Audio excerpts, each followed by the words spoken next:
আজকে আজকে আমরা জামালপুর ফুটবলের জন্য একটা বিখ্যাত একটা জায়গা, যে সব জায়গায় মানুষের প্রেম অনেক বেশি দেখা যায়, এর মধ্যে ফুটবলের জন্য জামালপুর বিখ্যাত। আমি এর আগে এই স্টেডিয়ামে অনেক মানুষের সমাগম হইতে দেখছি। আমার একটা শখই ছিল যে জামালপুরে খেলতে আসা।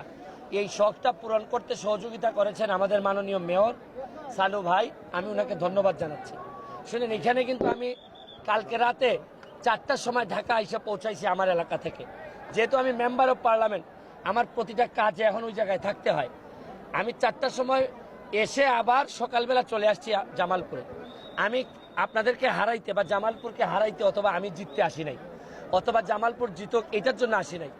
আমি আসছি, আমরা দুই এলাকার মানুষ, হবিগঞ্জ এবং জামালপুর, আমাদের মধ্যে একটা ভ্রাতৃত্বপূর্ণ সম্পর্ক তৈরি হোক এবং এই সম্পর্কের মধ্য দিয়া বাংলাদেশের ফুটবলটা 1 ইঞ্চিও যদি আগায়, তাহলে আমাদের এই আয়োজনটা সার্থক।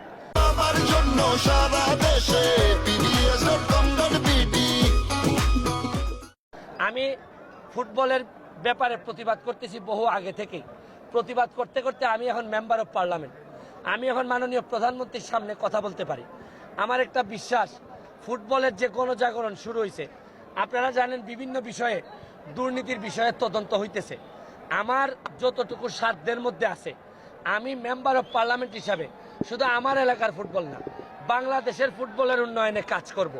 এবং যেভাবে কাজ করলে 90 দশকের ফুটবলে ফিরে যাওয়া যায়, যেখানে আমাদের ঐতিহ্য ছিল। দেখেন, ইন্ডিয়া অনেক দূর আগাই গেছে, এরা এখন মিডল ইস্টদের সাথে কম্পেয়ার করে, প্রতিযোগিতা করে।